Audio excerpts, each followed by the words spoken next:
trieda. Leonardo da Vinci. Leonardo mal veľmi bohatého otca a nevlastnú mamu. Najviac času s ním trávil strýko Francesco. Vegetarián. Strýko Francesco mu hovoril o prírode, rastlinách a živočíchu. Preto bol Leonardo vegetarián. Leonardo chodil do tých najlepších škôl vo Florencii. Čo chytil do ruky, k tomu šlo.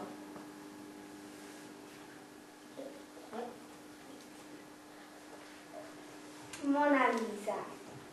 Obraz vyvoláva pocit, že namalovaná žena je v diaľke. Maloval ho 1 rok. Jej oči sú namierené tak, že sa stále na nás pozerá z akéhokoľvek miesta. Leonardo denník. Leonardo šifroval písmo v denníku, aby jeho vynálezy niekto neodhľadol. Ľudské telo. Leonardo sa zaujímal okrem maliarstva aj anatómiu. Vyskúšaj sa.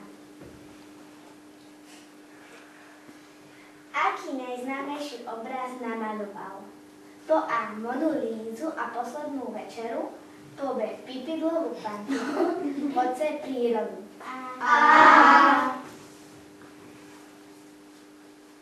Čím bol? Za A. Kvetinárom, za B. Maliarom a sochárom, za C. Murárom. B. Nám to neišlo toto namalovať. Na čo mal talent? Po A. Na tanec, po B. Na varenie, po C. Na malovanie. C.